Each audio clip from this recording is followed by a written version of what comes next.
जैसा मैंने पहले बताया था,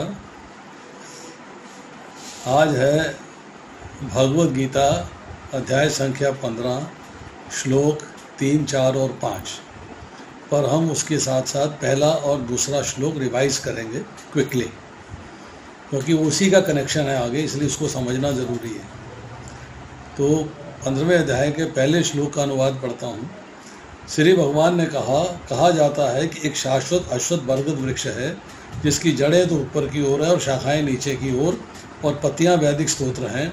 जो उस वृक्ष को जानता है वह वेदों का ज्ञाता है। और दूसरे श्लोक में कहते हैं, इस वृक्ष की शाखाएं ऊपर तथा नीचे फैली हुई हैं, प्रकृति के 3 गुणों द्वारा पोषित हैं, इसकी टहनियाँ इंद्रिय विषय हैं और इस वृक्ष की जड़ें नीचे की ओर भी जाती हैं, तो जो मानव समाज के सकाम कर्मों से बंधी हुई हैं। यहाँ हमने जो है चर्चा करी थी क्विकली कि 14वें अध्याय के 26वें श्लोक में भगवान कहते हैं कि अनन्य भक्ति योग के द्वारा मेरी आराधना करता है, वह 3 गुणों को पार करके ब्रह्म अनुभूति के योग्य होता है। अर्जुन के मन में प्रश्न होता है कि आपने तो मनुष्य का आकार लिया हुआ है, फिर आपकी भक्ति द्वारा मनुष्य ब्रह्म भाव को कैसे प्राप्त हो सकता है। तो फिर भगवान ने जो है 27वें श्लोक में उत्तर दिया। हालांकि अर्जुन ने प्रश्न नहीं किया, उसके मन में सवाल उठा है, मन में प्रश्न उठा है। भगवान अंतर्यामी हैं, भगवान जानते हैं। भगवान कहते हैं, हालांकि मेरा आकार इस समय मनुष्य का है, कि परंतु मैं ब्रह्म की प्रतिष्ठा और आश्रय हूँ। अब अर्जुन के मन में फिर सवाल उठते हैं कि मनुष्य गुणों का अतिक्रमण करके ब्रह्म भाव को प्राप्त होता है। अब क्वेश्चन जो उसके मन में आ रहे हैं, गुण में संसार क्या है, संसार कहाँ से उत्पन्न है, जीव कौन है, किस प्रकार का जीव आपकी भक्ति के द्वारा इस संसार को पार कर जाता है, जीव ब्रह्म के पद को प्राप्त होता है तो ब्रह्म कौन है, ब्रह्म की प्रतिष्ठा आप हैं तो आप कौन है, ये सब है। तो इस प्रश्नों को आंसर करने के लिए अब भगवान बताते हैं यहाँ पर, ये भौतिक संसार जो प्रकृति के 3 गुणों से बना है, इसको अश्वत्थ वृक्ष की उपमा दी गई है, जिसकी जड़ें ऊपर की ओर है और शाखाएं नीचे की ओर है। नॉर्मली पेड़ के अंदर जड़ नीचे होती है, शाखाएं ऊपर होती हैं। यहाँ चर्चा क्या की गई है कि जड़ें ऊपर की ओर हैं और शाखाएं नीचे की ओर हैं। मूल मतलब जड़, ऊर्ध्व मतलब ऊपर। तो प्रधान रूपी बीज से एक जड़ निकलती है 4 मुख वाले ब्रह्मा जी के रूप में, सत्यलोक ब्रह्मलोक में, जिस ब्रह्मांड के सबसे ऊपर है। जड़ नीचे होनी चाहिए, पर यहाँ ब्रह्मांड के सबसे ऊपर है।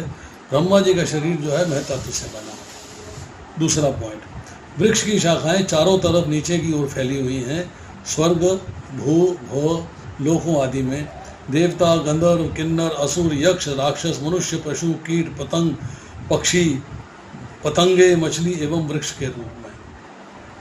ये सब वृक्षों से उत्तम है, क्योंकि धर्म, अर्थ, काम और मोक्ष इसके फल हैं। अश्वत्थ आ मतलब नहीं, श्व मतलब आगामी कल के ध, अतः मतलब रहेगा। भक्त के लिए ये दृश्यमान संसार जो कल नहीं रहेगा, ये संसार एक क्षण के लिए भी स्थिर रहने वाला नहीं है, किंतु अभक्त के लिए अवयम ये नाश ना होने वाला है, वो समझता है कि हमेशा रहेगा। अब अश्वत्थ वृक्ष जिसकी जड़ ऊपर है, शाखाएं नीचे की ओर है, सनातन है, इटर्नल है। और हम कहते हैं भौतिक वृत्ति में परिवर्तन आता है, रहती है पर परिवर्तन आता रहता है, इसलिए इटर्नल है। अब यहाँ जो है चर्चा आती, तैत्तिरीय उपनिषद से हमने चर्चा करी थी कि जो मनुष्य ये ज्ञान प्राप्त कर लेता है, इस वृक्ष की जड़ें ऊपर की ओर हैं और शाखाएं नीचे की ओर हैं, वह विश्वास कभी भी नहीं करता कि मृत्यु उसको मार सकती है। जो मनुष्य ये ज्ञान प्राप्त कर लेता है कि इस वृक्ष की जड़ें ऊपर की ओर हैं और शाखाएं नीचे की ओर हैं, वे विश्वास कभी नहीं करता कि मृत्यु उसको मार सकती है, अर्थात आत्मा कभी मरती नहीं। अब आती छंद। छंद मतलब वेद, छंदासी, परनानी, परनानी मीन्स पत्ते।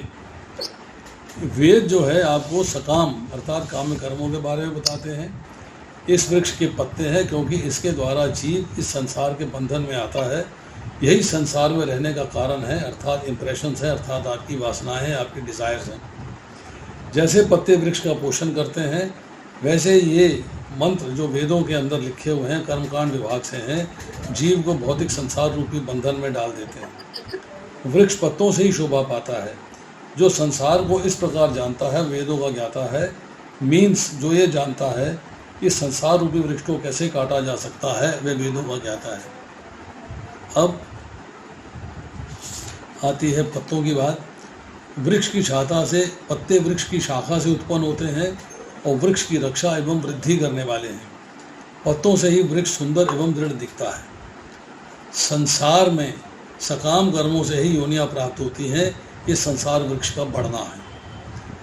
स्वर्ग आदि में नंदन वन, सुंदर विमान, रमणीय अप्सराएं, ये संसारिक वृक्ष की सुंदरता है। सकाम कर्मों को करते रहने से बारंबार जन्म मरण होगा। इस संसार वृक्ष का दृढ़ होना है। जो मनुष्य संसार से विमुख होकर भगवान के तत्व से अपनी अभिन्नता का अनुभव कर लेता है, वही वास्तव में वेदों का ज्ञाता है। अब वृक्ष की शाखाएं ऊपर से नीचे फैली हुई हैं। 15.1 में कहा कि शाखाएं नीचे से ऊपर फैली हुई हैं, और यहाँ दोनों ओर से ऊपर और नीचे, ऐसा विरोधाभास क्यों है? इसका आंसर है कि मनुष्य योनि रूप एक मुख्य शाखा है, क्योंकि मनुष्य योनि में नवीन कर्म करने का अधिकार है। अन्य शाखाएं भोग योनियां हैं, जिनमें केवल पूर्वकृत कर्मों को करने का अधिकार है। तो जो मनुष्य योनि रूप शाखा है वो कर्मानुसार मनुष्य नीचे अधोलोक में या ऊपर के लोक में जा सकता है। मतलब नरक लोक में, पाताल लोक में भी जा सकते हो आप, स्वर्ग लोक में, उससे ऊपर के लोकों में भी जा सकते हो। और अगर संसार रूपी वृक्ष का छेदन कर देता है तो ऊपर भगवान के धाम जा सकता है। अब आता है गुण प्रवृद्धा। जिस प्रकार जल द्वारा सींचने से वृक्ष की शाखाएं बढ़ती हैं, उसी तरह प्रकृति के जो 3 गुण हैं, उन गुण रूपी जल का संग करने से संसार रूपी वृक्ष की शाखाएं बढ़ती हैं। आपको पुनरअपि जन्मम और पुनरअपि कर्मम में पूछते जाते हैं। 13वें अध्याय के 22वें श्लोक में भगवान कहते हैं, जीवात्मा के ऊंची, मध्य और नीची योनियों में जन्म लेने का कारण गुणों का संग है। तो जब तक गुणों का संग है, संसार वृक्ष की शाखाएं, योनियां बढ़ती ही रहेंगी। सो छेदन करने के लिए गुणों का संग छोड़ना होगा। अब एक शब्द है विषय प्रवाला, कि मूल से तना अर्थात मुख्य शाखा है, मतलब जड़ से तना आता है, मुख्य शाखा है। तने से शाखाएं आती हैं, शाखाएं से कोपलें आती हैं, कोपलों से फिर शाखाएं आती हैं।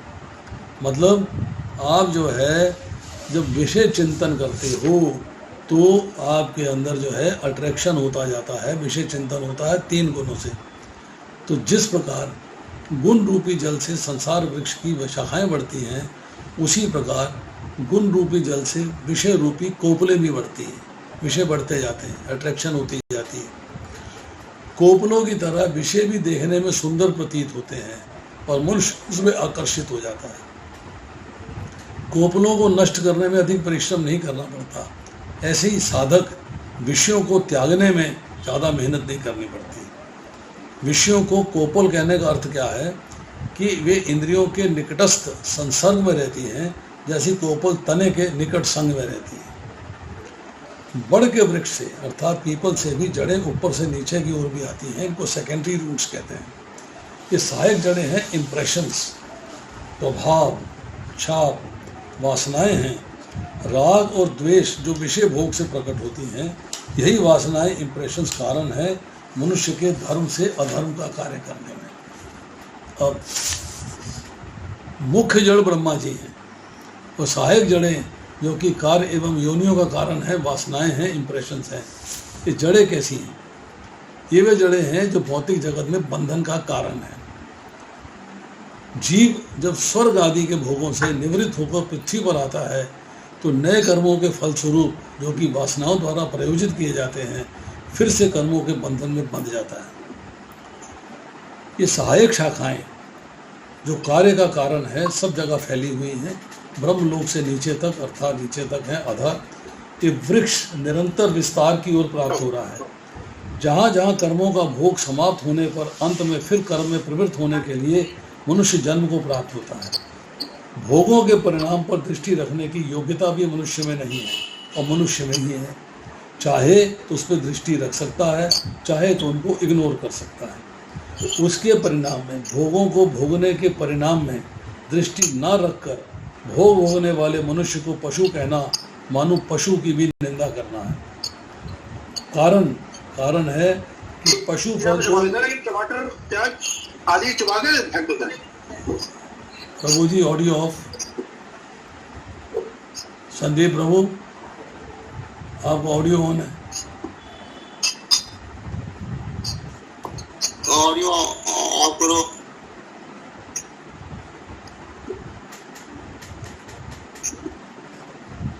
कारण बताया कि पशु तो कर्म फलों को भोग कर मनुष्य योनि की ओर आ रहा है और मनुष्य निषिद्ध भोग भोग कर पशु योनि की तरफ जा रहा है।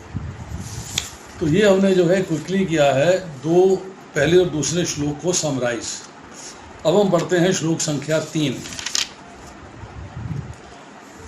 श्लोक न रूपम सेहे तथोपलभ्यते नान्तो न चार्दन न संप्रतिष्ठा अश्वत्थमेनं सविरूढमूलं शास्त्रेण दृढेन छित्त्वा ततः पदं तत्परिमार्तिगव्यं यस्मिन् गतान् निवर्तन्ति भूय तमेव चाद्यं पुरुषं प्रपद्ये यतः प्रवृत्ति प्रसेता पुराणी। इस वृक्ष के वास्तविक स्वरूप का अनुभव इस जगत में नहीं किया जा सकता। कोई भी नहीं समझ सकता कि इसका आदि कहाँ है और अंत कहाँ है, इसका आधार कहाँ है। लेकिन मनुष्य को चाहिए कि वे इस दृढ़ मूल वाले वृक्ष को वृत्ति के शस्त्र कुठार से काट गिराए। तत्पश्चात उसे ऐसे स्थान की खोज करनी चाहिए जहाँ जाकर लौटना न पड़े और जहाँ उस भगवान की शरण ग्रहण कर ली जाए जिसे अनादिकाल से प्रत्येक वस्तु का सूत्रपात्र तथा विस्तार होता आया है। यहाँ दो तीन पॉइंट इंपॉर्टेंट बताए। एक है कि वृक्ष की बिगिनिंग कहाँ है, मतलब कब आप योनियों में आए, कब आपने कर्म करने शुरू किए, कोई नहीं जानता। इसका आधार कहाँ है, कैसे बिगिनिंग हुई, ये भी कोई नहीं जानता। बेस कहाँ है, ये कोई नहीं जानता। और मनुष्य को चाहिए कि ये जो वृक्ष है ये बड़ा दृढ़ है, अर्थात इसमें जो है आपकी भोग ऐश्वर्य वासनाएं अटकी हुई हैं। इसको जो है भौतिक संसार से विरक्ति के शस्त्र से काटना है और फिर भगवान के धाम जाना है जहाँ पर आपको लौट कर फिर नहीं आना होगा। इसके तात्पर्य में श्रील बहुपाल लिखते हैं, तात्पर्य पढ़ता हूँ, ध्यानपूर्वक सुनिए। अब ये स्पष्ट कह दिया गया है कि बरगद के वृक्ष का वास्तविक स्वरूप इस भौतिक जगत में नहीं समझा जा सकता, क्योंकि इसकी जड़ें ऊपर की ओर हैं और वास्तविक वृक्ष का विस्तार विरुद्ध दिशा में होता है। ये हमने बता दिया। वृक्ष में जड़ नीचे होती है, इसकी जड़ ऊपर की ओर है। जब वृक्ष के भौतिक विस्तार में कोई फंस जाता है तो उसे ये ना तो ये पता चल पाता है कि वह कितनी दूरी तक फैला है, ना इस वृक्ष के शुभारंभ कोई देख सकता है। योनियाँ मिलनी कब से आरंभ हुई और कब समाप्त होंगी, नोबडी नोस, कोई नहीं जानता। फिर भी मनुष्य को कारण की खोज करनी होती है। मैं अमुक पिता का पुत्र हूँ, मैं जो अमुक का पुत्र है इत्यादि। इस प्रकार अनुसंधान करते हुए मनुष्य ब्रह्मा जी को प्राप्त होते हैं, ब्रह्मा जी तक पहुँच जाते हैं। जिन्हें गर्भोदक शाही विष्णु ने उत्पन्न किया है, उनके नाभि कमल से जो निकलता है ब्रह्मांड, उससे उसके टॉप पे ब्रह्मा जी बैठे हुए हैं। इस प्रकार अंततः भगवान तक पहुंचा जा सकता है, जहां सारी गवेषणा का मतलब सर्चिंग का अंत हो जाता है। मनुष्य को इस वृक्ष के उद्गम परमेश्वर की खोज ऐसे व्यक्तियों की संगति के द्वारा करनी होती है जिन्हें उस परमेश्वर का ज्ञान प्राप्त हो जाए। किसी का ऑडियो ऑन है प्रभु? Somebody's audio is on. माता का ऑडियो ऑन है। सपना माता जी ऑडियो ऑफ कीजिए।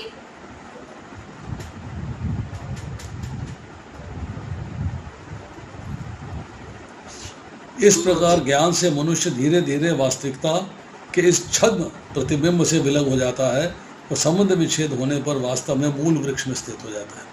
जब भौतिक संसार से संबंध विच्छेद होगा तभी आप आध्यात्मिक संसार में जाएंगे, जो कि आपका मूल है। इस प्रसंग में असंग शब्द अत्यंत महत्वपूर्ण है, क्योंकि विषय भोग की आसक्ति और भौतिक प्रकृति पर प्रभुता अत्यंत प्रबल होती है। Very strong desire to enjoy this material world. अतः प्रामाणिक शास्त्रों पर आधारित आत्मज्ञान की विवेचना द्वारा विरक्ति सीखनी चाहिए। You have to understand it by आत्म साक्षात्कार का ज्ञान होना चाहिए।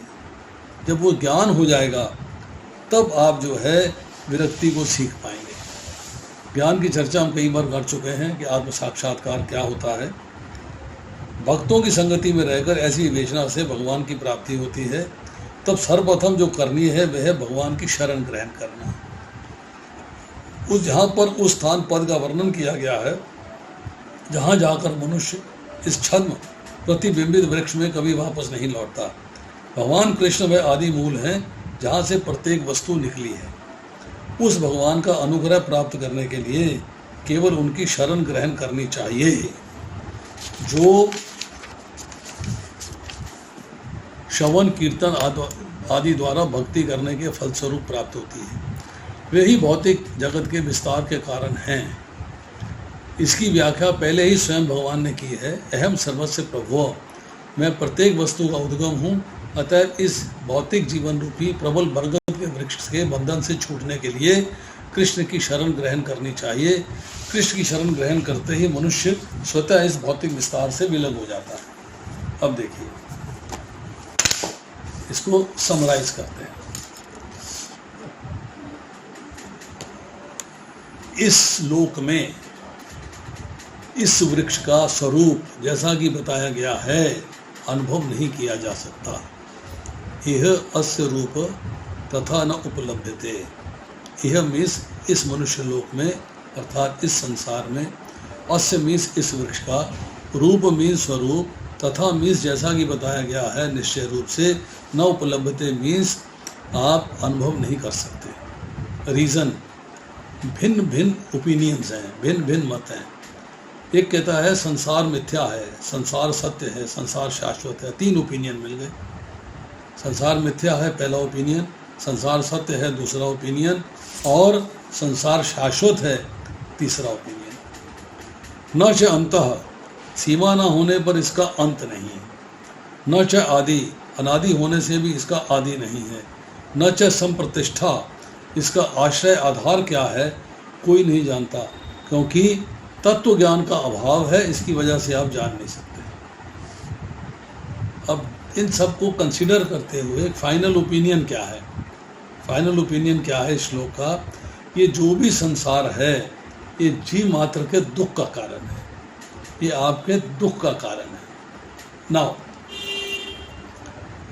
अब आपके पास बिगिनिंग का और एंड का पता लगाने के लिए क्या साधन है?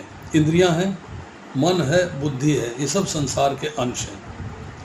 अब नियम है कि कार्य अपने कारण में विलीन तो हो सकता है परंतु उसे जान नहीं सकता। मिट्टी का घड़ा पृथ्वी को अपने भीतर नहीं ला सकता पर पृथ्वी में विलीन हो सकता है। इंद्रियां, मन और बुद्धि संसार के कार्य को अपनी जानकारी में भी नहीं ला सकते। संसार का स्वरूप केवल आत्मा के द्वारा ही जाना जा सकता है, स्वयं के द्वारा जाना जा सकता है। एक्चुअल में, वास्तव में इस संसार की बिगिनिंग, मिडल, आदि, मध्य और अंत का पता लगाने की जरूरत नहीं है। आवश्यकता किस बात की है? What is the need? Need है कि संसार के साथ हमने जो अपना संबंध मान लिया है उस संबंध को विच्छेद करना है, उसको तोड़ना है। अब ये कह रहे हैं कि हमारे इस संसार में आने का कारण क्या है? ममता एवं कामना, जो कर्म के रूप में प्रकट होती है। इसके कारण ये संसार दृढ़ मूल वाला बन जाता है। तो हमारी ममता इतनी है, ये मेरा है, ये मेरा है, ये मेरा है, ये मेरा है, मुझे ये करना, मुझे करना, मुझे करना, मुझे करना। तो ये संसार जो है दृढ़ मूल वाला प्रतीत होता है। ये ममता एवं कामना रूपी मूल अंतःकरण में सभी दृढ़ता से जमे हुए हैं। पढ़ने, सुनने तथा विचार विवेचन करने पे भी सर्वथा नष्ट नहीं होते। सत्संग कथा में छोड़ने की सोचते हैं परंतु बाहर निकलते ही भूल जाते हैं। बाहर निकलते ही फिर भौतिक सुख भोगने की इच्छा प्रकट हो जाती है। असंग शस्त्रेण दृढ़ेन छित्वा, भगवान कहते हैं संसार वृक्ष का मूल मतलब जड़ जो है बड़ी दृढ़ है, किंतु फिर भी इस दृढ़ को असंगता रूपी शस्त्र के द्वारा काटा जा सकता है कि भौतिक संसार से संग छोड़ना पड़ेगा। असंग का मतलब है वैराग्य, डिटैचमेंट, रिनंसिएशन। वैराग्यम कई तरीके का है। धन, जमीन, मकान, बैंक बैलेंस, प्रॉपर्टीज, इनसे वैराग्य हो जाना। माता पिता बंधु नातेदार से वैराग्य हो जाना, और अपने शरीर से वैराग्य हो जाना, अर्थात कामनाओं से वैराग्य हो जाना। अब संग जो है, इसका मतलब है कि भौतिक सुख उपभोग की जो वस्तुएं हैं उसके प्रति मेरी आसक्ति हो गई। अब परमार गति गम्यम, मनुष्य को परमात्मा के स्थान, परमात्मा के पद, परमात्मा के धाम की खोज करनी चाहिए। वह आश्रय, वह आधार जो कि जड़ से भी ऊपर है। जड़ में ब्रह्मा जी हैं, उसके ऊपर है भगवान का धाम। इसे प्राप्त करने का साधन क्या है? एक साधन है केवल, वो है भक्ति, बस। वह पद, वह स्थान कैसा है जिसको साधना द्वारा प्राप्त किया जा सकता है, और जहाँ जाकर कोई लौट कर नहीं आता। जैसे लोग स्वर्ग से तो लौट के आ जाते हैं, ये छठे श्लोक में पढ़ेंगे, और जो भगवान के धाम चला जाता है वो वहाँ से लौट कर नहीं आता। दूसरी बात, आप खोज किसकी करते हो? लिखा है ना इसके अंदर, इसका जो अनुवाद उसमें लिखा है, स्थान की खोज करनी चाहिए। खोज किसकी करते हो? कि जिसका अस्तित्व पहले से होता है। भगवान अनादि हैं, सर्वत्र हैं, तो उनकी खोज क्यों कर रहे हैं? अर्थात यहाँ पर खोज का अर्थ हुआ कि हम उनकी खोज करके उनका आश्रय लेना चाहते हैं, उनका आश्रय लेना चाहते हैं। अब हम लोग जो है सारे प्रैक्टिसिंग हैं कृष्णा कॉन्शियसनेस में, कृष्णा कॉन्शियसनेस की प्रैक्टिस कर रहे हैं। साधक क्या सोचता है कि जैसे उद्योग करने से, मेहनत करने से भौतिक संसार में भोगों की प्राप्ति होनी है, वैसे ही साधना करने से भगवान की प्राप्ति होगी। बट ये समझ लेना कि इसके लिए दो चीज़ें ज़रूरी हैं। एक है आपकी तीव्र उत्कंठा जिसमें आप साधना कर रहे हो, और दूसरी है भगवान की कृपा। दो चीज़ें आवश्यक हैं। तो कृपा जो है कब मिलती है? जब आप शरणागति करते हो। शरणागति करते हो तो कृपा प्राप्त होती है, और संसार से वैराग्य करते हो तो साधना है। वैराग्य किया है संसार से, भौतिक भूख शोक ऐश्वर्य छोड़े हैं तो साधना है। परंतु जब भगवान की शरणागति ले लेते हो तब जो है आपको शरणागति से भगवान की कृपा प्राप्त होती है। यस्मिन गता न निवर्तन्ते भूय, उस भगवान तत्व को प्राप्त होकर वह उनसे अलग नहीं होता, उनके धाम में ही रहता है। न तद्भासते सूर्यो न शशांको न पावता यद गत्वा है निवर्तन्ते तद धाम परमम हम। मेरे धाम में गया हुआ जीव लौटकर इस संसार में नहीं आता। अब पहले हमने चर्चा करी कि ऊंची और नीची योनियों में जाने का, जन्म का कारण गुणों का संग है। अब इस संग को असंग में बदल दें, मतलब असंग के शस्त्र द्वारा काट देने से गुणों का संग समाप्त हो जाएगा, तो उसके बाद आपका पुनर्जन्म नहीं होगा। अब देखिए, यतः प्रवृत्ति ही प्रसिद्धा पुरानी, इसका अर्थ क्या है? मनुष्य किसका आश्रय लेता है? उसी का आश्रय लेना चाहता है, उसी का सहारा लेना चाहता है, उसी की प्राप्ति में जीवन लगा देना चाहता है, जिसको वो सबसे बढ़कर मानता है, अर्थात जिससे कुछ प्राप्त होने की आशा रहती है। अब जो साधक हैं, हम लोग साधक हैं, हमें जब ज्ञान हो जाएगा कि भगवान से बढ़कर कुछ भी नहीं है और उनकी प्राप्ति में ऐसा आनंद है कि संसार के सुख फीके पड़ जाते हैं, तो वह भगवान को प्राप्त करने में तत्परता से लग जाता है, इमीडिएटली स्टार्ट हो जाता है। तमेव चाद्यम पुरुषम प्रपद्यते, जिनका कोई आदि नहीं है किंतु वो सबके आदि हैं। अहम सर्वस्व प्रभु, सबके आदि हैं। उसी आदि पुरुष भगवान का ही आश्रय सहारा लेना चाहिए। किसी अन्य का आश्रय वास्तव में आश्रय नहीं है, प्रत्युत वह आश्रय लेने वालों के नाश पतन को करने वाला है। किसी और का आश्रय लेंगे तो उसके धाम जाएंगे, फिर लौट कर पृथ्वी पर आएंगे। अब शरणागत में क्या आता है? मैं भगवान का हूँ, भगवान मेरे हैं। भगवान की मन चाहिए, अर्थात सेवा का भाव, और भगवान मेरे हैं मतलब भगवान से कुछ चाहना, मेरे मन की बात पूरी हो जाए। तो बेटर चीज़ क्या है कि मैं भगवान का हूँ, अर्थात भगवान के मन की बात करनी है, सेवा का भाव होना चाहिए। अपना शरीर, अपनी बुद्धि, अपना मन, अपना अहम, अपना धन, परिवार, मकान आदि सब कुछ भगवान के अर्पित कर देना। अब देखिए, अब आते हम श्लोक संख्या 5 पे। निर्माण मोहाजित संग दोषा अध्यात्म नित्या विनिवृत्त कामः द्वंद्वे विमुक्तः सुखे दुःख संगे गच्छन्ति मूढ़ा पदम अव्ययम तम। जो झूठी प्रतिष्ठा, मोह तथा कुसंगति से मुक्त हैं, जो शाश्वत तत्व को समझते हैं, जिन्होंने भौतिक काम को नष्ट कर दिया है, जो सुख तथा दुख के द्वंद्व से मुक्त हैं, जो मोह रहित होकर परम पुरुष के शरणागत होना जानते हैं, वे उस शाश्वत पद राज्य को प्राप्त होते हैं। तो यहाँ पे भगवान ने बता दिया कि मेरे धाम में कौन आ सकता है, who is eligible to come to my abode. मेरे धाम में आने के लिए एलिजिबिलिटी किसकी है? पॉइंट नंबर 1, झूठी प्रतिष्ठा, मोह तथा कुसंगति से मुक्त, ये उसकी क्वालिटी होनी चाहिए, योग्यता होनी चाहिए। पॉइंट नंबर 2, शाश्वत तत्व को समझना, अर्थात मेरे को समझना, मेरी एक्टिविटीज़ को समझना, जन्म कर्म च में दिव्यम, मेरी एक्टिविटीज़ को समझना और मेरे धाम को समझना। नंबर 3, जिन्होंने भौतिक कामनाओं को नष्ट कर दिया है, विहाय कामान ये सर्वान पुमान चरती निष्प्राय निर्मम कार से शांति में अधिगच्छति। जिन्होंने भौतिक संसार में कामनाओं उसमें आती ही नहीं है, नष्ट कर दिया, उन्हें आती ही नहीं है कामना। जो सुख तथा दुख के द्वंद्व से मुक्त है, सो झूठी प्रतिष्ठा, मोह तथा कुसंगति, शाश्वत तत्व, भौतिक कामनाएं और सुख तथा द्वंद्व के मोह से मुक्त। मतलब सुख है तो खुशी नहीं बहुत ज़्यादा, दुख है तो घृणा नहीं है उससे। और 5वां, जो मोह रहित है,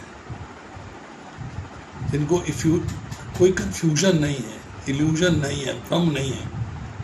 6, जो भगवान के शरणागत होना जानते हैं। तो 6 पॉइंट हैं जो आपकी एलिजिबिलिटी शो करते हैं कि आप क्या भगवान भगवान के धाम जाने के लिए एलिजिबल हो या एलिजिबल नहीं हो। This is important. अब इसका तात्पर्य पढ़ते हैं। यहाँ पर शरणागति का अत्यंत सुंदर वर्णन हुआ है। इसके लिए जिस प्रथम योग्यता की आवश्यकता है वह है मिथ्या अहंकार से मोहित नहीं होना। मीन्स आपको मिथ्या अहंकार से मोहित नहीं होना है। चूंकि बद्ध जीव अपने को प्रकृति का स्वामी मानकर गर्वित रहता है, अतः उसके लिए भगवान की शरण में जाना कठिन होता है। क्योंकि भौतिक प्रकृति का संग करते हुए, भौतिक प्रकृति में रहते हुए, भौतिक प्रकृति का स्वामी मान लेता अपने को। Yes, things are in my control. मकान मेरा, ज़मीन मेरी, जायदाद मेरी, घर मेरा, बंगला मेरा, बैंक बैलेंस मेरा, ये मेरा, वो मेरा, सब मेरा। परंतु ऐसा व्यक्ति जो है, जब उसको इतनी भौतिक सुख सुविधाएं मिलती हैं, फिर वो भगवान की शरण में नहीं जा पाता। उसे वास्तविक ज्ञान के अनुशीलन द्वारा ये जानना चाहिए वह प्रकृति का स्वामी नहीं है। वास्तविक ज्ञान क्या है? भगवान का ज्ञान। इसके बाद उसका स्वामी तो परमेश्वर है। जब मनुष्य अहंकार से उत्पन्न मोह से मुक्त हो जाता है, तब शरणागति की प्रक्रिया प्रारंभ हो सकती है, if he wants to go into surrender. पर उसके लिए एसेंशियल क्या है कि मनुष्य अहंकार के उत्पन्न मोह से मुक्त हो जाए। जो व्यक्ति इस संसार में सदैव सम्मान की आशा रखता है, उसके लिए भगवान के शरणागत होना कठिन है। मेरी प्रेज हो, मेरा मान हो, मेरा सम्मान हो, उसके लिए अभिमान हो जाता है, वो अपने ही बारे में चिंता करता रहता है, तो ऐसा व्यक्ति जो है भगवान के शरणागत नहीं हो पाता, मुश्किल हो जाता है। अहंकार तो मोह के कारण होता है, क्योंकि यद्यपि मनुष्य यहाँ आता है, कुछ काल तक रहता है, फिर चला जाता है, तो भी मूर्खता वही समझ बैठता है कि वो संसार का स्वामी है। इस तरह वह सारी परिस्थिति को जटिल बना देता है और सदैव कष्ट उठाता रहता है। सारा संसार इसी भ्रांत धारणा के अंतर्गत आगे बढ़ता है। लोग सोचते हैं कि ये पृथ्वी, भूमि या पृथ्वी मानव समाज की है, और उन्होंने भूमि का विभाजन इस मिथ्या धारणा से कर रखा है कि वे इसके स्वामी हैं। This is mine, this is your, this is mine, this is yours. वो ऐसी फिलॉसफी में रहते हैं। मनुष्य को इस भ्रम से मुक्त होना चाहिए कि मानव समाज ही इस जगत का स्वामी है। इस जगत का स्वामी समाज के अंदर मानव नहीं है, इंसान नहीं है। स्वामी कौन है? भगवान है। जब मनुष्य इस प्रकार की भ्रांत धारणा से मुक्त हो जाता है तो वह पारिवारिक, सामाजिक और राष्ट्रीय स्नेह से उत्पन्न कुसंगतियों से मुक्त हो जाता है। ये जो गलत सलत धारणाएं बना रखी हैं परिवार के बारे में, समाज के बारे में, राष्ट्रीय स्नेह के बारे में, इनसे मुक्त हो जाता है। ये त्रुटिपूर्ण संगतियां ही उसे इस संसार में बांधने वाली हैं, क्योंकि इनसे अट्रैक्ट हो जाता है, फिर इनके लिए कार्य करता है, फिर संसार के बंधन में आ जाता है। इस अवस्था के बाद उसे आध्यात्मिक ज्ञान विकसित करना होता है। जैसे ऐसे ज्ञान का अनुशीलन करना होता है कि वास्तव में उसका क्या है और क्या नहीं है। और जब उसे वस्तुओं का सही ज्ञान हो जाता है तो वह सुख दुख, हर्ष विषाद जैसे द्वंद्वों से मुक्त हो जाता है। उसे ज्ञान की प्राप्ति होनी चाहिए। एक्चुअल ज्ञान क्या है? जब एक्चुअल ज्ञान हो जाता है तो स्थिर बुद्धि हो जाता है। यह सर्वर्थ अनभी स्नेह तत्त प्राप्त शुभ शुभम न अभिनंदती न द्वेष्टि तस् प्रज्ञा प्रतिष्ठिता। वो सुख की प्राप्ति से हर्षित नहीं होता, दुख की प्राप्ति से घृणा नहीं करता।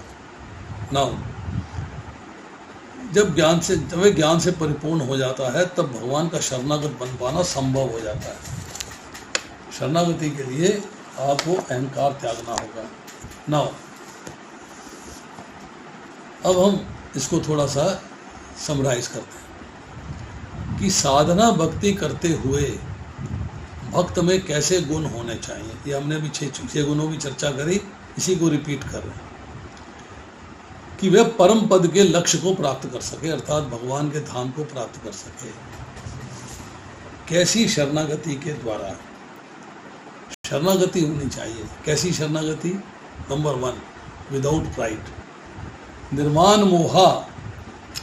शरीर में मेरापन, मेरा मैं हूँ, मेरा आदर, मेरा मान, मेरा सत्कार की इच्छा होती है। शरीर से अपना संबंध मान लिया हुआ है और मनुष्य शरीर के भाव आदर को भूल से अपना मान लेता है और फंस जाता है। जब भगवान के शरणागत हो जाता है तो शरीर से मोह नहीं रहता है, मान आदर की तो इच्छा ही नहीं होगी और संसार से मोह नहीं रहता।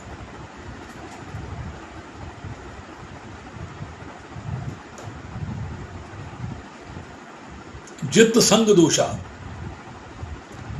भौतिक संग के दोषों को जीत लेना। जित मतलब जीतना, संग के दोषों को जीत लेना।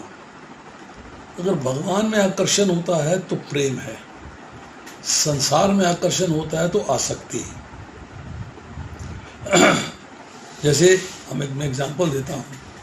एक खाली बोतल लीजिए, उसमें हवा होती है, पानी के ड्रम में डालिए तो हवा बाहर निकलेगी, पानी अंदर जाएगा। पानी को भगवान मानिए, हवा को संसार मानिए। जब भगवान आपके हृदय में विराजमान होंगे, मतलब आप भगवान को रियलाइज़ करना शुरू कर दोगे। हैं तो वस्तु तो है ही हैं, पर आप उन्हें रियलाइज़ नहीं कर रहे। जब आप भगवान को रियलाइज़ करना शुरू कर दोगे तब संसारिक भोगों का आकर्षण निकलता चला जाएगा। तो भगवान के पराये होने से संसारिक भोगों में आसक्ति खत्म होती चली जाती है। आसक्ति किसकी होती है? जो प्राप्त वस्तु है उसकी आसक्ति है कि मुझे मिलनी चाहिए, मेरे पास रहनी चाहिए, मेरे पास सेव होनी चाहिए, सेफ रहनी चाहिए। बट जो अप्राप्त वस्तु है वो मेरे को मिलनी चाहिए। कामना अप्राप्त की होती है कि मुझे नहीं, मेरे पास चीज़ है, मुझे इसकी कामना है, मुझे डिज़ायर है, मुझे मिले। दूसरा पॉइंट हमने पढ़ा था अध्यात्म नित्या। अध्यात्म मीन्स भगवान। जो भगवान से अपना संबंध नित्य मानते हैं, नित्य निरंतर भगवान के प्रेम में ही लगे रहते हैं, भगवान में स्थित रहते हैं, भौतिक संसार से संबंध न मानकर केवल भगवान से ही संबंध मानते हैं। तीसरा पॉइंट, विनिवृत्त कामा, मतलब जिनका सांसारिक वस्तु आदि से प्राप्त करने का उद्देश्य नहीं है, जो कामनाओं से सर्वथा रहित हो जाते हैं। जैसे मैंने बोला, विहाय कामान या सरमान। कामना कब होती है? शरीर में ममता रहने से सुख भोग की कामना होती है, शरीर की ममता से। और शरीर से जब ममता छूट जाती है तो भोगने की कामना भी छूट जाती है, आपकी कामनाएं मिट जाती हैं। द्वंद्वे विमुक्ता सुख दुख संज्ञेय। जब भक्त सुख और दुख, हर्ष और शोक, राग और द्वेष आदि जो द्वंद्व होते हैं, ड्युअलिटीज होती हैं, उनसे रहित हो जाते हैं। कारण उनके सामने अनुकूल परिस्थिति हो या प्रतिकूल परिस्थिति हो, जो भी परिस्थिति आए उसे भगवान का प्रसाद मानते हैं। उनकी दृष्टि भगवान पर रहती है, परिस्थिति पर नहीं। सुहृद सर्वभूतानां, भगवान सबके सुहृद हैं, उनके द्वारा उनके अंश जीव का अहित हो ही नहीं सकता। इसलिए ऐसा विकार मन में नहीं आता है और हमारा अहित हो रहा है तो द्वंद्व समाप्त हो जाता है, द्वंद्व समाप्त हो जाता है। द्वंद्व के अंदर भी दो टाइप्स हैं। स्थूल द्वंद्व, सुख दुख, अनुकूलता प्रतिकूलता, ये आपको दिखते हैं, ये विजिबल हैं। सूक्ष्म द्वंद्व कि मैं श्रुति विप्रति बनना, मतलब मैं अपनी उपासना को दूसरों से श्रेष्ठ मानता हूँ, अपने को दूसरों से श्रेष्ठ मानता हूँ। अब आता है इसके बाद गच्छन्ति मूढ़ा पदम अव्ययम तथा। मूढ़ता क्या है? मूढ़ा शब्द इस्तेमाल हुआ। मूढ़ता क्या है? कि जो संसार में आने जाने वाले पदार्थ हैं उनको प्राप्त करने की इच्छा करना और उनसे सुखी या दुखी होना, ये मूर्खता है, बेवकूफ़ी है। ये संसार जो है अविनाशी परमात्मा एवं विनाशील संसार की सत्ता से मिलके बना है, ऐसा समझ लेना ही मूर्खता है, मूर्खता है। ये भगवान भी इन्वॉल्व हैं और संसार भी इन्वॉल्व है।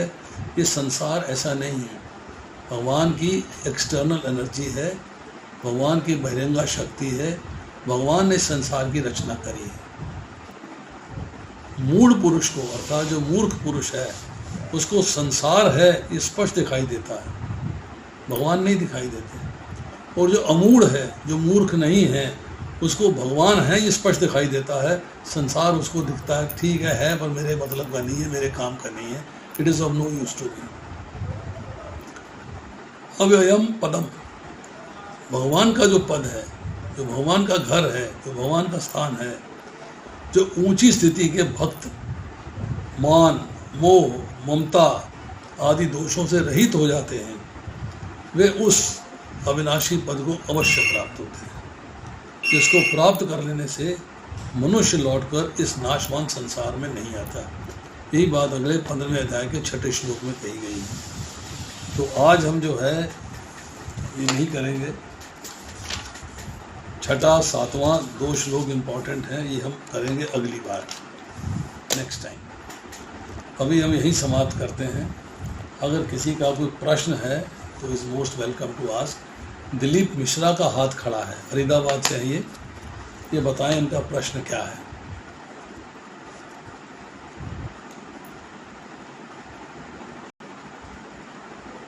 बोलिए प्रभु जी।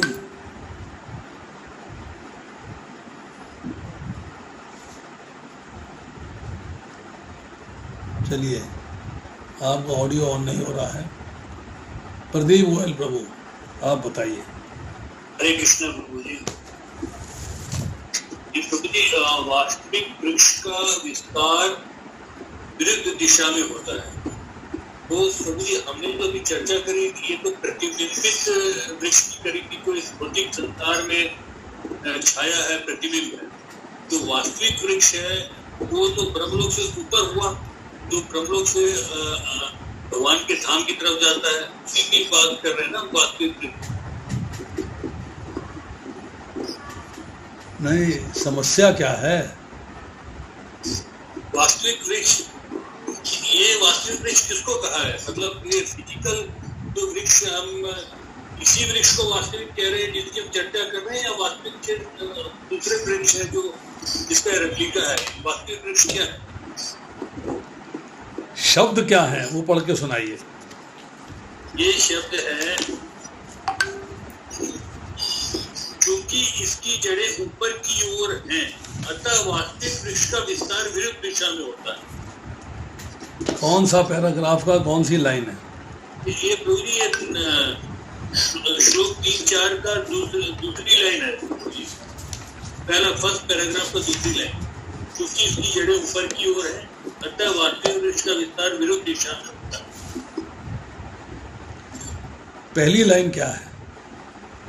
अब यह स्पष्ट कह दिया गया है कि इस अश्वत्थ वृक्ष के वास्तविक स्वरूप को इस भौतिक जगत में नहीं समझा जा सकता। इस बरगद के वृक्ष को, मतलब जिस वृक्ष की भगवान चर्चा कर रहे हैं, जिसकी जड़ें ऊपर हैं और बाकी सब कुछ नीचे है, उस वृक्ष की चर्चा हो रही है। उसके वास्तविक स्वरूप को इस भौतिक जगत में नहीं समझा जा सकता। चूँकि इसकी जड़ें ऊपर हैं, अतः वास्तविक वृक्ष का विस्तार विरुद्ध दिशा में होता है। मतलब इसकी जड़ें ऊपर हैं, पर वास्तविक वृद्ध जो है, जो हम जिसको हम पेड़ कहते हैं भौतिक संसार के अंदर, उसका विस्तार जो है इससे विरुद्ध दिशा में हो रहा है। तो वास्तविक वृक्ष है, जो हम वृक्ष हम देखते हैं उसको हम वास्तविक मान रहे हैं, परंतु ये जो है आध्यात्मिक वृक्ष है जिसमें जड़ें ऊपर हैं और पत्तियां टहनियां सब नीचे की ओर हैं। जो एक्चुअली ट्रू है ना प्रभु जी, जो एक्चुअली ट्रू है, जिसको हमें समझना चाहिए। जब तक इसको समझेंगे नहीं ना, तब तक भौतिक संसार के चक्र से बाहर नहीं निकलेंगे। चलिए और बताइए, किसी का सवाल है?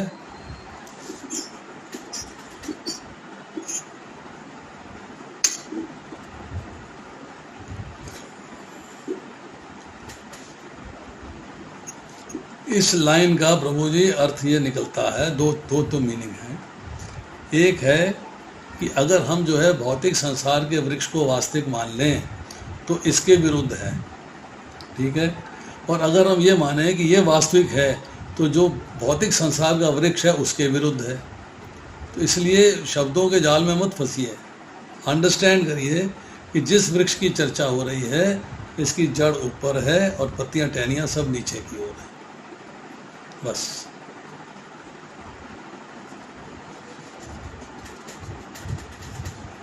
हरे कृष्ण प्रभु जी। यस प्रभु जी, आपने बताया कि इस संसार में आने का कारण ममता व कामना है।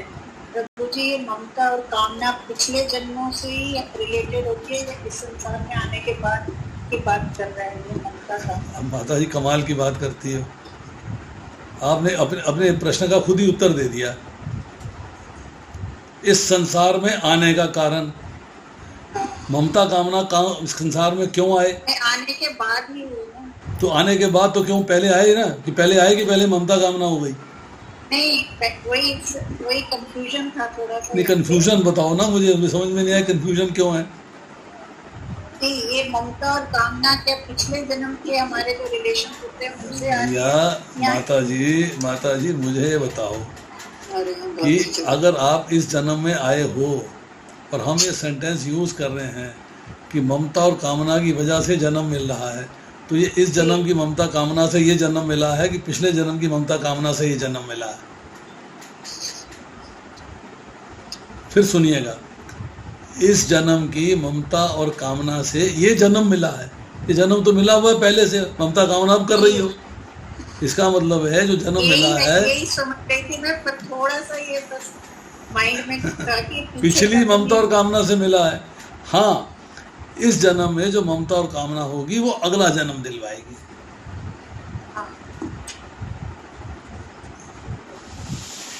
और बताइए। ठीक है, थैंक यू। प्रभु जी, मैं थोड़ा एक क्वेश्चन पूछना चाहती हूँ, not directly related to today's chapter. क्या पूछ सकते हो? बताइए। प्रभु जी, भागवत में एक जगह बोला गया था महामाया योगो माया, दोनों में फर्क क्या है प्रभु? योग माया जो है भगवान की अंतरंगा शक्ति है और महामाया भगवान की बहिरंगा शक्ति है। जो भगवान की एक्सटर्नल एनर्जी है, जिसका मैनिफेस्टेशन ये भौतिक संसार है, वो महामाया है। और भगवान की जो अंतरंगा शक्ति है, जो सारे उनके कार्य करती है, जो उनके सारे ऑर्गेनाइजेशंस करती है, अरेंजमेंट्स करती है, लीलाओं की अरेंजमेंट्स करती है, वो योग माया है।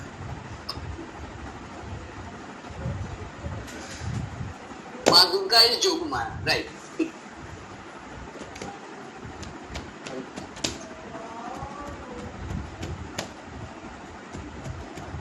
चलिए और बताइए। हरे कृष्णा प्रभु जी। सुभद्रा कौन सी वो है शक्ति? सुभद्रा महारानी। सुभद्रा माता जी को कई बार योग माया का स्वरूप कहा जाता है, महामाया नहीं है वो।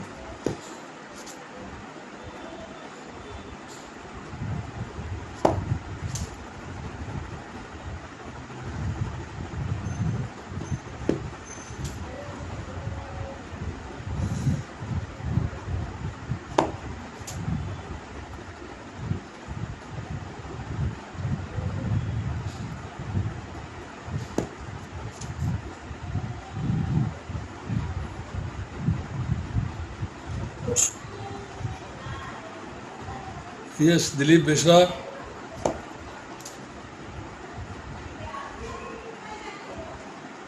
चलिए, यहाँ मेरे सामने जो है नाम है अनघा आराध्या माता जी का कोई सवाल है, सुशीला यादव का सवाल है, कोई रितु माता जी का सवाल है, कोई कविता कश्यप का सवाल है। हरे कृष्ण प्रभु जी। यस, दीपिका जी बोलो। एक सवाल है प्रभु जी, अभी जैसे आपने बोला कि ममता और कामना से जन्म होता है, लेकिन अपने तो सृष्टि तो सिंस टाइम इमेमोरियल है, तो जब भी पहली बार भौतिक जगत बनता है उसका क्या बेस होता है? तब तो कोई कामना या ममता नहीं होती, या फिर तब कर्म की साइकिल कैसे चलती है? क्योंकि तब तो कोई पास्ट कर्म नहीं होते। सब तो बात ही अलग है। देखिए, प्रत्येक जीव भगवान के धाम में था, प्रेजेंस वहां थी, वहां कार्य था भगवान की सेवा, वहां पे कार्य था भगवान की सेवा। अब कई बार क्या होता है कि आप कुछ कार्य करते रहते हैं तो आपका मन ऊब जाता है। लौल्य भगवान में भी है, लौल्य लालच आप में भी है। इंडिपेंडेंस ऑफ फ्री विल भगवान में भी है, इंडिपेंडेंस ऑफ फ्री विल आप में भी है, जीव में भी है। अब वहाँ पर जो है उबने के बाद जीव के मन में ये भावना आ गई कि भगवान एंजॉय कर रहे हैं, मैं क्यों नहीं एंजॉय कर सकता, मैं सेवा में ही क्यों लगा हुआ हूँ। सेवा भगवान जैसी चाहते हैं वैसी मेरे से लेते हैं, मुझे जो रूप देते हैं उस रूप में सेवा कर रहा हूँ। पर जीव के मन के अंदर ये बात आ जाती है, उसका मन भौतिक मन नहीं है, आध्यात्मिक है। उसके मन में ये बात आ गई कि मैं भी भगवान की तरह आनंद लेना चाहता हूँ, मैं भी भगवान की तरह भोगना चाहता हूँ। I want to make use of my independence of free will. तो योग माया जो है, जो भगवान के लिए सारे अरेंजमेंट्स करती है, वो अरेंजमेंट करती है कि भगवान के धाम में तो केवल भगवान ही भोग सकते हैं। भोक्ता राम यज्ञ तपसाम सर्वलोक महेश्वरम। यहाँ भोक्ता केवल भगवान है, तुम भोक्ता नहीं बन सकते। अरे बाबा चुपचाप चित्त पड़ी। माता जी ऑडियो ऑफ।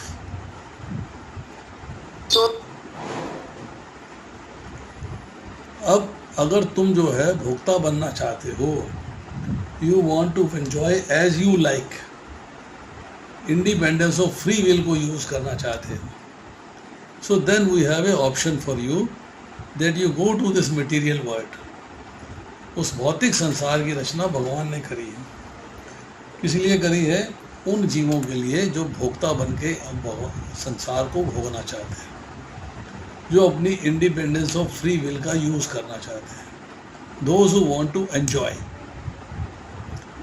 उनके लिए जो है भौतिक संसार की रचना हो गई। Now they are enjoying this material world as per their choice.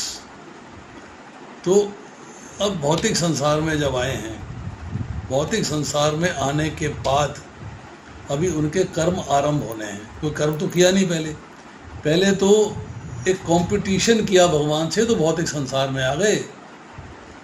अब भौतिक संसार में कर्म करेंगे, अपनी मर्जी से, अपने आनंद के लिए, अपनी एंजॉयमेंट के लिए कर्म करेंगे। अपना मतलब ममता, डिज़ायर मीन्स कामनाएं होंगी तो कर्म होंगे अपनी एंजॉयमेंट के लिए। तो फिर जब कर्म करेंगे तो उसका फल मिलेगा, फल मिलेगा तो भोगने को शरीर चाहिए, तो पुनरअपि जन्मम पुनरअपि मरणम के चक्र में फंसते चले गए कंटिन्यूअसली। कब स्टार्ट हुआ है nobody knows, this is time immemorial, कोई नहीं जानता इसको। ठीक है, थैंक यू प्रभु जी। हरे कृष्णा। प्रभु जी, इसका एक फॉलो अप क्वेश्चन ये है कि इसका ये रीजन हो सकता है कि सतयुग से साइकिल शुरू होती है कि उस युग में सब अच्छे कर्म करते हैं भगवान का। आप उस साइकिल की बात मत करिए। कब आए हैं, कौन से युग में आए हैं, नो बडी नोस, नो बडी नोस। इसलिए सतयुग में आए या द्वापर में आए या त्रेता में आए, इसकी बाहर कोई क्राइटेरिया नहीं है। वो आए हैं इस भौतिक संसार में, बस ये क्राइटेरिया है। कब आए हैं nobody knows, there is no time known to this, this is time immemorial. ठीक है, तो प्रभु जी इसका मतलब ये हुआ कि भगवत धाम वापस जाके भी जब भी जीव इच्छा करते हैं वापस भौतिक जगत आने की तो वो आते हैं फिर? नहीं, ये हम आपको अगले श्लोक में बताएंगे, जहाँ भगवान कहते हैं न तद्भासते सूर्यो न शशांको न पावकः यद गत्वा निवर्तन्ते तद्धाम परमम् मम, कि जो लोग मेरे धाम में पहुँच जाते हैं वापस लौट के चले जाते हैं, वे इस भौतिक संसार में फिर से लौट के नहीं आते। मीन्स जो वहाँ थे वो आ गए, जो यहाँ भोगने के बाद लौट कर मेरे धाम जाएंगे फिर वो नहीं आएंगे, they will not come back to this material world.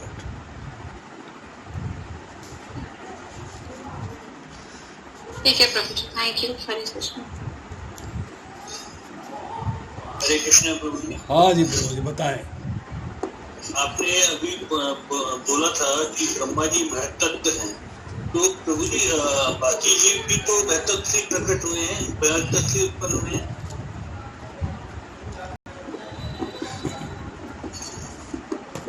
देखिए क्या है कि जो भौतिक ब्रह्मांड है, एक्सटर्नल एनर्जी है भगवान की, उसका प्राकट्य कहाँ से हुआ है बता सकते हैं आप?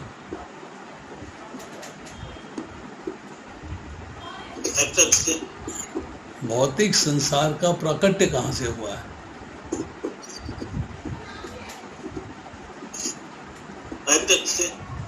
हाँ, महत्त्व से।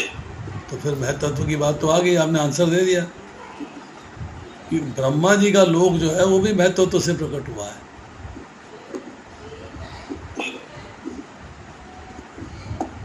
कोई भी लोक जो हो रहा है उसका ओरिजिन महत्त्व है। ठीक है, चेतराम जी, चेती राम जी, ऑडियो ऑन करिए, बताइए। हरे कृष्ण प्रभु जी। यस प्रभु, बोलिए। प्रणाम प्रभु जी। मेरा क्वेश्चन थोड़ा सा अलग है तो इसी टॉपिक पे, लेकिन थोड़ा सा अलग हो जाएगा। प्रश्न ये है कि मुझे तो ये जानना था, जैसे श्रीमद् भगवत गीता है, वेद पुराण है या अन्य और भी ग्रंथ हैं, तो इनकी उत्पत्ति कैसे हुई और कब हुई और कब से ये चले आ रहे हैं? कुछ अगर कई शास्त्रों में मिलता है तो प्लीज बताइए। ब्रह्म संहिता के 5वें अध्याय के 27वें श्लोक में कहा गया, भगवान कृष्ण की वेणु ध्वनि से, भगवान कृष्ण की वेणु ध्वनि से गायत्री की उत्पत्ति होती है, और फिर जो है गायत्री से वेद निकलते हैं। तो पहले जो है सबसे निकलता है शब्द ओम, ओम से आती है गायत्री, गायत्री से निकलते हैं वेद, वेदों से आते सारे शास्त्र। वो ब्रह्मा जी के 8 कानों से उनके मुख कमल में प्रविष्ट हो जाते हैं, और इस तरह जो है उन वेदों का, शास्त्रों का ज्ञान जो है इस संसार में आता है। मत्स्य पुराण के अंदर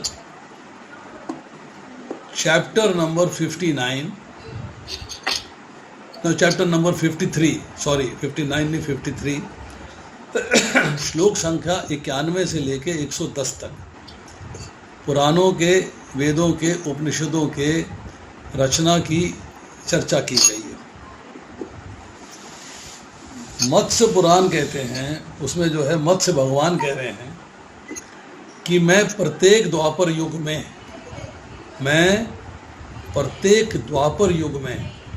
अपने आप को व्यास देव जी के रूप में अवतीर्ण करता हूँ और सबसे पहले पुण्यप्रद पुराणों का संकलन करता हूँ। उसके बाद वेद, उपनिषद, बहुत सारे शास्त्र हैं, उपवेद हैं, उपपुराण हैं और अपना वेदांग हैं, सबकी रचना होती है। मैं उन्हें संकलित करता हूँ। तब वो संकलित होने के बाद इस भौतिक संसार में वो प्रकाशित होते हैं। तो उस ज़माने में प्रकाशित कागज़ पे नहीं होता था, प्रकाशित होता था कान के द्वारा, मतलब आपके कानों के अंदर जो है उसका ज्ञान दिया जाता था। इसको श्रुति कहते थे, श्रुति के द्वारा ज्ञान दिया जाता था। अब भगवान ने रचना करी है, डेट नहीं बताई कि कब करी है, पर इतना मेंशन जरूर आता है मत्स्य पुराण के अंदर कि मैं प्रत्येक द्वापर युग में व्यास देव जी के रूप में अवतीर्ण होता हूँ। जब आप ब्रह्मा जी की लाइफ देखते हैं, चतुर्युगी की लाइफ देखते हैं, 1000 चतुर्युगी डे है, 1000 चतुर्युगी नाइट है, उसके बाद 2000 चतुर्युगी का 24 घंटे बनता है, फिर उसके बाद 30 दिन बनते हैं, फिर उसके बाद 1 महीना बनता है, फिर उसके बाद 1 साल बनता है, फिर 100 साल बनता है। तो उसमें जो है कितने बार व्यास देव जी अवतीर्ण होते हैं, क्योंकि हर द्वापर युग में आ रहे हैं वो। तो जितने द्वापर युग आएंगे उतनी बार व्यास देव जी अवतीर्ण हो रहे हैं और उतनी बार ही संकलन हो रहा है। अब किस डेट में हुआ, कौन सी तारीख में हुआ, उसका कोई ज्ञान नहीं है। तो प्रभु जी, मेरा ये यहाँ पे थोड़ा सा मैं ऐड करना चाहूंगा, तो त्रेता युग में ये सब ज्ञान नहीं था क्या? किसने कहा आपसे? श्रीमद् भगवद गीता या वेद पुराण या और भी है जो त्रेता युग में नहीं थे क्या? नहीं, किसने कहा, कहाँ लिखा है? मैं जानना चाह रहा हूँ कि थे या नहीं थे प्रभु जी? नहीं, बिल्कुल थे। क्यों नहीं थे? तो मुझे लगता है कि अब यहाँ से एक प्रश्न और उठता है। जैसे बताया जाता है रावण सबसे ज्यादा ज्ञानी था, जैसे कि बताते हैं। हाँ। अब था नहीं था, वो शास्त्र क्या कहते हैं वो पता नहीं। तो रावण को ये ज्ञान नहीं था कि भगवान कौन है, या उन्होंने गीता नहीं पढ़ी थी या वेद नहीं पढ़े थे रावण ने। अगर नहीं पढ़े थे तो वो ज्ञानी नहीं थे फिर। प्रभु जी, आपको पता है रावण कौन था? पंडित थे वो। नहीं, कौन था वो? राक्षस थे। नहीं, कौन था? कुचरवा ऋषि के पुत्र थे। कौन था? नहीं प्रभु जी, नहीं। उसको पढ़ लीजिए। अधूरा ज्ञान हमेशा जो है क्वेश्चन अराइज करता है। अब आप सुनिए बात, अब ध्यान से सुनिएगा। 9:35 हो चुके हैं, टाइम हो चुका है। 5 मिनट लूंगा आपको बताने में। हाँ, शॉर्ट में बता दीजिए। शॉर्ट में ही बताऊंगा। लालच भगवान के मन में भी है और लालच हमारे मन में भी है। चूँकि हम में लालच है, हम भगवान के अंश हैं, तो भगवान में लालच रहा है, तभी हम में लालच आया। भगवान में लालच है अपने बल प्रदर्शन का, एंजॉय करने का, अपने बल का, कि I want to enjoy my power. मैं शक्ति को, बल को एंजॉय करना चाहता हूँ। ये लौल्य पैदा हुआ है भगवान के अंदर। योग माया ने अरेंजमेंट किया है कि इस बल प्रदर्शन का आनंद भगवान लेना चाहते हैं, तो कैसे लेंगे? There has to be a place. किसके साथ लेंगे? There has to be a person. कोई ना कोई व्यक्ति होना चाहिए, कोई ना कोई होना चाहिए जिससे भगवान अपने बल का आनंद ले सकें। तो योग माया ने अरेंजमेंट किया कि चारों ब्रह्मा जी के कुमार पुत्र जो हैं वो भगवान धाम आ रहे थे भगवान के दर्शन करने के लिए। तो योग माया ने जय विजय जो भगवान के द्वारपाल हैं, सर्वशक्तिमान हैं, उनसे जो है उन चारों कुमारों को रुकवा दिया। भागवतम पढ़िए ना, आपको सब पता लग जाएगा। जब चारों कुमार रुक जाते हैं तो उनको क्रोध आ जाता है, तो वो उनको श्राप देते हैं कि जाओ पृथ्वी पर असुर योनि प्राप्त करो, यू बिकम असुरस। अब वो असुर योनि प्राप्त करनी है तो जो द्वारपाल जो हैं वो क्षमा मांगते हैं कि हमसे गलती हो गई, हमने आपको रोक दिया, हमें क्षमा कर दीजिए, हमारा श्राप वापस ले लीजिए। तब जो है वो श्राप वापस नहीं लिया जाता, परंतु वो कुमार कहते हैं कि हम इसको मॉडिफाई कर देंगे। मॉडिफिकेशन क्या है कि तुम 3 योनियां भोगोगे, पृथ्वी पर असुर योनि में 3 योनियां रहोगे। भगवान के द्वारपाल हो तो पहली योनि में बने हिरण्यकशिपु और हिरण्याक्ष, दूसरी योनि में बने रावण और कुंभकर्ण, और तीसरी योनि में बने शिशुपाल और दंतवक्र। और जब तीसरी योनि भोग ली गई है तब वापस द्वारपाल की स्थिति पे जाकर स्थित हो गए। तो रावण जो है वो भगवान का द्वारपाल रहा है, द्वारपाल है, असुर योनि प्राप्त हुई है शाप के कारण। क्यों? भगवान अपने बल का प्रदर्शन करना चाहते थे। उसे सब ज्ञान है, परंतु उसे पता है मुझे भोगना है, भगवान के बल का प्रदर्शन करना है। इसीलिए भगवान राम ने लक्ष्मण से कहा कि ये ज्ञानवान है, जाओ इनसे ज्ञान प्राप्त करो। और लक्ष्मण जी जो है उनके सर की तरफ जाके खड़े हो गए। उनसे कहा गया ज्ञान प्राप्त जो है वो चरणों की तरफ जाके होता है, सर की तरफ नहीं होता है। तो लक्ष्मण जी रावण के चरणों की तरफ गए हैं, तब रावण ने ज्ञान दिया है। ये वेद पुराण सब इनकी चर्चा जैसे जैसे आप पुराण पढ़ेंगे, जैसे जैसे वेद पढ़ेंगे, जैसे जैसे जो इतिहास पढ़ेंगे, जैसे जैसे सब ग्रंथ पढ़ेंगे तो आपको ज्ञान प्राप्त होगा। अभी क्या है, हमारी जो मैच्योरिटी है वो अपरिपक्व है, इमेच्योर है। हमारा ज्ञान भी जो है इमेच्योर है, हमें पूरा ज्ञान नहीं है। हमने सुनी सुनाई बात टीवी से, यहाँ से वहाँ से, छोटी मोटी मैगजीन पढ़ के ज्ञान प्राप्त किया।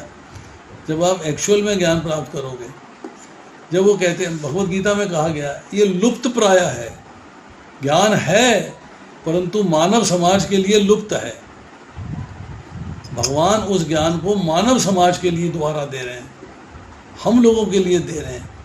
अर्जुन के लिए साथ मानव समाज है उसके लिए दे रहे हैं। ज्ञान तो तब भी एग्जिस्ट कर रहा था, इक्ष्वाकु को दिया था। 14 अध्याय पढ़िए ना भगवत गीता का। ज्ञान तो जैसे रावण ने जी जी जी जी जी जी प्रभु जी बोलिए। तो ज्ञान तो भगवान की वेणु ध्वनि से निकला है, तो सबके पास है, हर युग में, हर पल में, हर जगह है। अब हमने उस जमाने के शास्त्र थोड़ा पढ़े हैं, ज्ञान था कि नहीं था? हम त्रेता युग में हैं क्या? हमने तो ऐसी बात सुनी, राम जी का युग था भाई, इतनी बात हमने सुन रखी, से ज़्यादा हमें पता ही नहीं। त्रेता युग जो है उसकी लंबाई कितनी है? 12,95,000 साल। हम उस युग में थे क्या? हमें क्या पता वहाँ क्या हो रहा है क्या नहीं हो रहा। हमें तो जो ऋषि मुनियों ने ज्ञान दिया उसी के ऊपर, कोई आधा गोरा पढ़ते हैं, पूरा पढ़ते नहीं हम, पूरा हमने पढ़ा नहीं है। कितनों ने मत्स्य पुराण पढ़ा है? आपने नाम पहली बार सुना होगा, मत्स्य पुराण के नाम से भी तो पुराण है। मत्स्य पुराण सुन रखा है, समझे नहीं? सुना, पढ़ा नहीं है, सुन रखा है। सुनने 2 वॉल्यूम है उसके। वरा पुराण है, कूर्मा पुराण है, मत्स्य पुराण है, बहुत सारे पुराण हैं।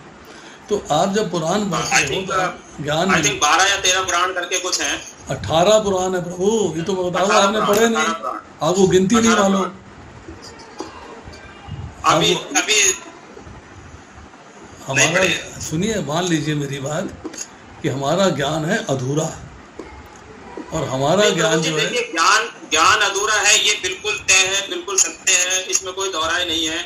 लेकिन जो क्वेश्चन निकल के आते हैं वो ये आता है कि उन्होंने भक्ति मार्ग क्यों नहीं अपनाया? उद्धार ही अगर अपना करना था, जैसे हम भक्ति मार्ग अपना रहे हैं, हमने तो अगर हम भगवान से दुश्मनी मोल लेके अपना उद्धार करना चाहे तो पॉसिबल नहीं है। तो मेरा कहने का मतलब है, अगर वो ज्ञानी थे तो जैसे विभीषण ने भक्ति मार्ग अपनाया, तो रावण ने भक्ति मार्ग क्यों नहीं अपनाया? किस कार्य के लिए रावण बने? वो कार्य करेंगे ना जो भगवान ने नियत किया उनके लिए। इसमें सब कारणों के कारण भगवान कृष्ण है। हाँ,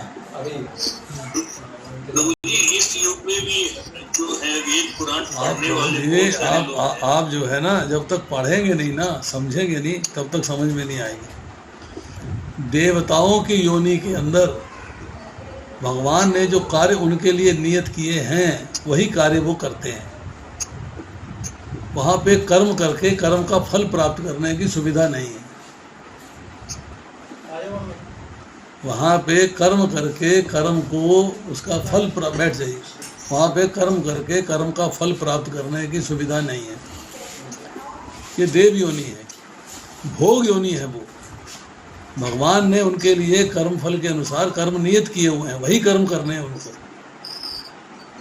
अगर हम कहें कि साहब पशु है, पशु भक्ति क्यों नहीं करता, जीव है वो भी, पर पशु के लिए कर्म फल सृजित करने का अधिकार नहीं है, उसका कर्म के फल को भोगने का अधिकार है। इसलिए जैसे जैसे आप क्लास अटेंड करेंगे, जैसे जैसे भक्ति मार्ग पे आगे चढ़ेंगे, आपके प्रश्नों के उत्तर मिलते चले जाएंगे। अभी हम कह रहे हैं कि रावण ने भक्ति क्यों नहीं करी। रावण के मन के अंदर 24 घंटे राम जी का स्मरण रहता था। उसे पता था कि मेरे को मरना उनके हाथ है, हर घंटे स्मरण रहता था। वैर भाव से था, वैर भाव से था, स्मरण तो था। चलिए प्रदीप प्रभु, लास्ट क्वेश्चन। प्रभु जी, जो इस युग में भी वेद पुराण पढ़ रहे हैं या भगवत गीता पढ़ रहे हैं, निर्विशेषवादी है, वो भी तो भगवत गीता की गलत व्याख्या कर देते हैं, भगवान को नहीं मानते हैं। देखिए, बड़ी सिंपल सी बात यह है, एक लाइन में आंसर देता हूँ। अगर आपको मेडिकल साइंस पढ़नी है तो किसी मेडिकल साइंस के डॉक्टर से या उसके टीचर से सीखनी पड़ेगी। इंजीनियरिंग पढ़नी है तो इंजीनियरिंग के टीचर से सीखनी पड़ेगी। तो भगवत गीता अगर पढ़नी है तो भगवत गीता के टीचर से सीखनी पड़ेगी, टीवी से नहीं सीखनी आपको। You have to find a suitable teacher who can teach you Bhagavad Gita, बस। Yes, next question. प्रश्न है प्रभु जी, अध्याय 10 से 6 श्लोक से प्रश्न है मेरा। कल करेंगे बात उस पर, ठीक है। हाँ, यस। प्रभु जी, बस एक छोटा सा प्रश्न है। आपने श्रुति शास्त्र बताया, स्मृति शास्त्र कौन से होता है या किनको कहते हैं? स्मृति शास्त्र होते हैं जो आपको ऋषि मुनियों ने तैयार करके दिए हैं। वो वेद और पुराण की आगे एक्सटेंशंस हैं, जैसे वेद और उपनिषद की एक्सटेंशंस हैं, जिनमें इतिहास आते हैं, रामायण आती है, महाभारत आती है, पुराण आते हैं। ये स्मृति शास्त्र कहलाते हैं। ठीक है प्रभु जी, थैंक यू। हरे कृष्ण। हरे कृष्ण प्रभु जी। कोई छोटा सा क्वेश्चन मेरा भी है। यस। जैसे अभी आपने बोला प्रभु जी कि अगर भगवान में लालच है तो लालच हम में आया है, तो प्रभु जी इससे रिलेटेड थोड़ा छोटा सा क्वेश्चन दिमाग में ये आया है कि हमारे अंदर तो प्रभु जी काम भी है, पर भगवान में तो काम नहीं है, तो फिर वो कैसे उत्पत्ति हुई है हमारे अंदर? भौतिक संसार के संसर्ग से। अब तीसरे अध्याय का 37वां श्लोक पढ़िएगा, आपको क्लैरिटी हो जाएगी। भगवत गीता के तीसरे अध्याय का 37वां श्लोक पढ़िएगा तो क्लैरिटी हो जाएगी। जी। तो 36वें श्लोक में अर्जुन प्रश्न करता है कि मनुष्य ना चाहते हुए भी पाप कर्म क्यों कर बैठता है। ऐसा लगता है जैसे बलपूर्वक उसमें लगाया जा रहा हो। और 37वें श्लोक में भगवान उत्तर दे रहे हैं, इसका कारण है रजोगुण से उत्पन्न काम। वही काम जो है, इसके परपट में लिखते हैं प्रभुपाद, काम जो है भगवान का काम है कामना। कामना में शुद्ध है, भौतिक संसार को भोगने की नहीं है। और भौतिक संसार में आते ही जीव जो है भौतिक संसार को भोगने की कामना करती है, लस्ट आ जाती है, इसलिए उसको काम कहा जाता है, भौतिक संसार की कामना कहा जाता है। और भौतिक संसार से कनेक्शन की वजह से। चलिए समाप्त करते हैं, शेष कल करेंगे। हरे कृष्ण प्रभु। हरे कृष्ण। हरे कृष्ण। हरे कृष्ण प्रभु जी, धन्यवाद। Thank you all. प्रणाम प्रभु जी। प्रणाम प्रभु जी। हरे कृष्ण प्रभु जी। हरे कृष्ण। प्रणाम। किसी का कोई प्रश्न रह गया हो तो कल कर लेना। Recording stop.